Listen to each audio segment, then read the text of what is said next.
Alrighty, we finally have some better news for you guys today. Obviously, I'm not going to call it amazing news, and you'll see why in today's video.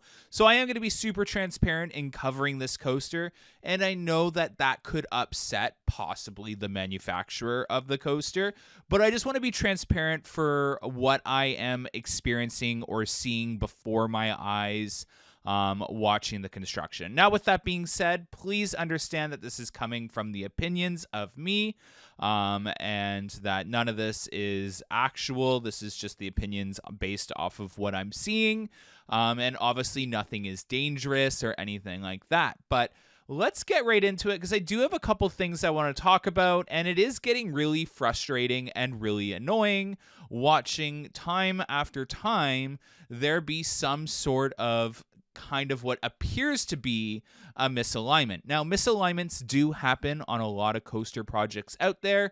Most of the time, they go unnoticed, and they're very easy fixes. And there are a lot on this coaster, and they have been fixed easily, and some have been fixed more difficultly.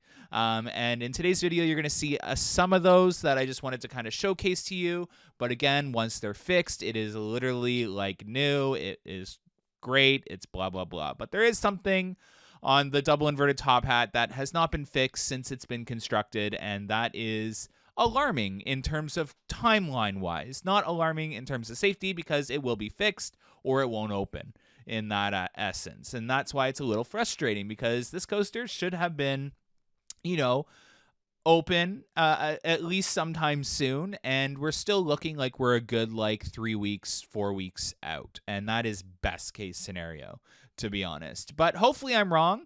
But as you can see here, if you look very closely, I'm going to pause the screen just to show you guys. All right, so this is going to get really descriptive, and I'm going to try and describe it as best I can in dumb terms. Again, I've had the opportunity of talking to so many people in construction and welding out there that don't even work for or with Wonderland in any form or fashion. But here I'm going to describe essentially what we can see before our eyes, and that is evidently what's going on. So as you see in the orange lines down there, you almost have like a before and then an after that I've tried to draw to the best of my ability.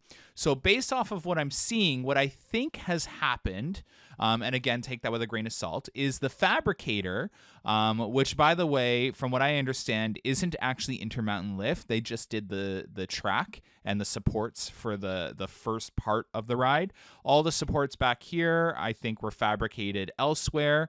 But as you could tell here, one of these supports with that gray outline, it's a re-weld. So essentially, if a support has arrived with the wrong degree or the ever so slight difference in how it was supposed to be fabricated, they have to go in, cut it essentially off, and then kind of rework it and re-weld it back on. Once that's done, it is structurally sound. It is just as it should be. And obviously they do a really good job, and it's looked at and all that. So it doesn't compromise the safety of the ride at all.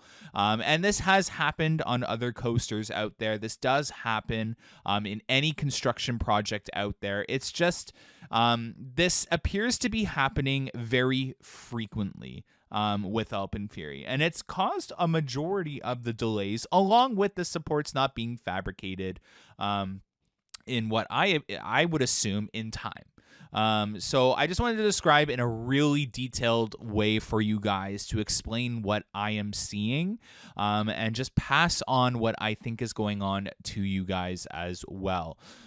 So definitely just look out for a lot of those areas, because that is what's going to be the time-consuming portion of finishing off Alpen Fury. And you're going to see some more of that in this video, especially on the double inverted top hat. There's one section on the double inverted top hat that still has yet to be fixed.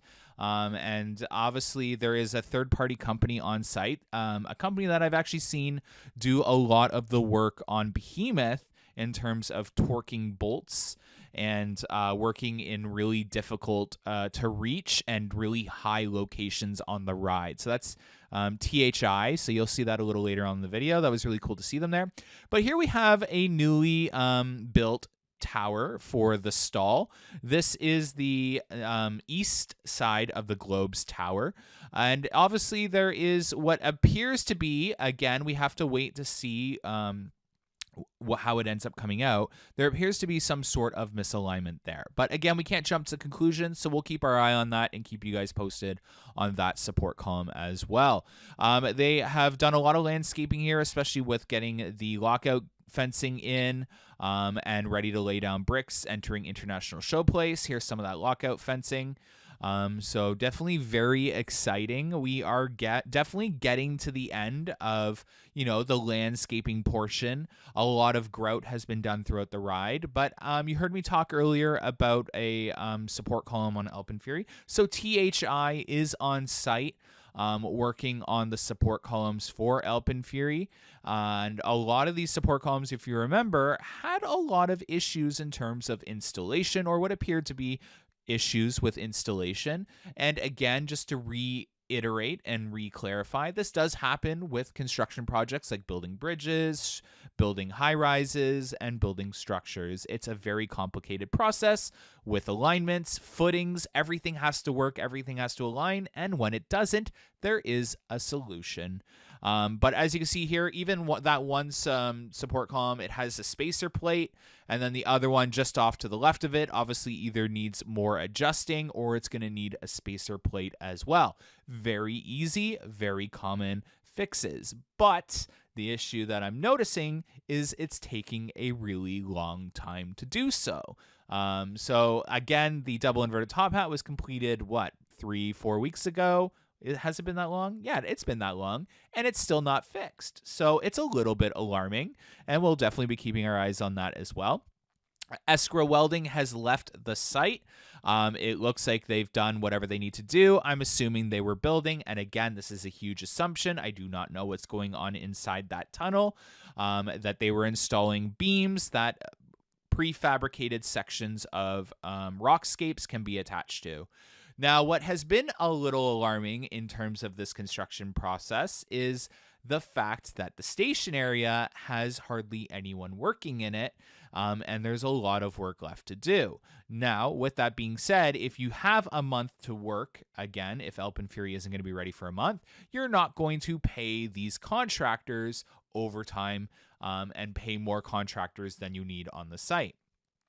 With that being said, the air hoses for the air cooling of Alpen Fury have been hooked up, so that's really exciting.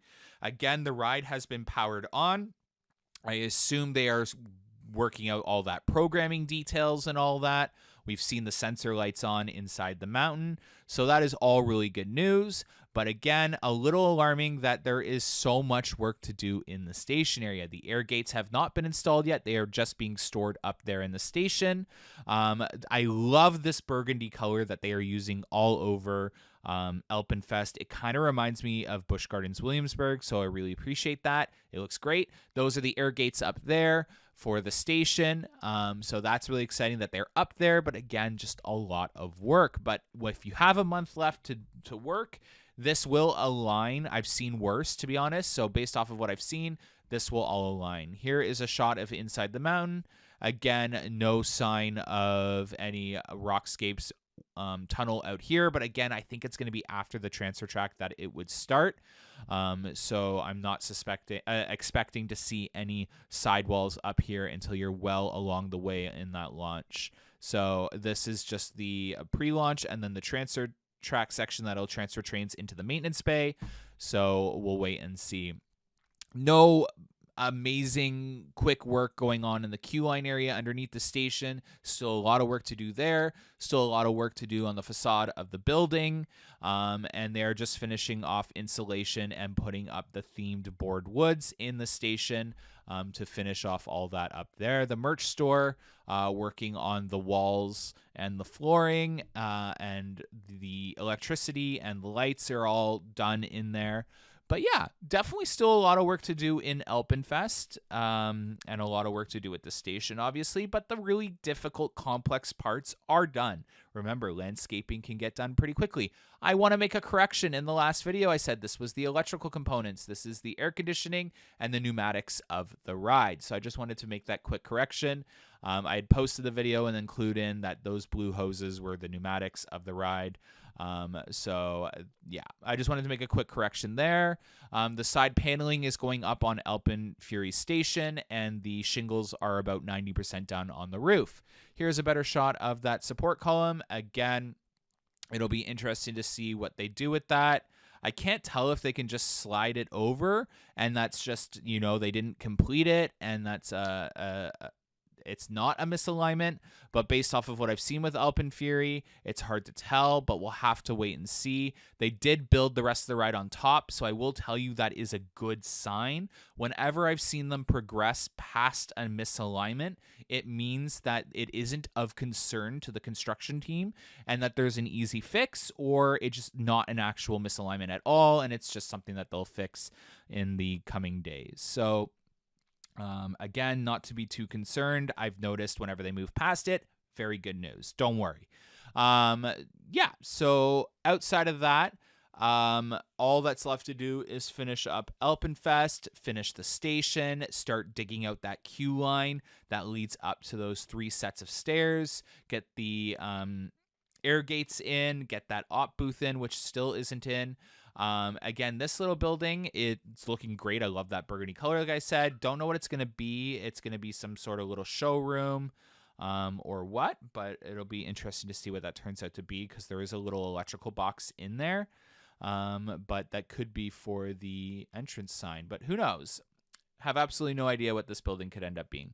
But other than that, I do suspect, again, I'm going to stay strong.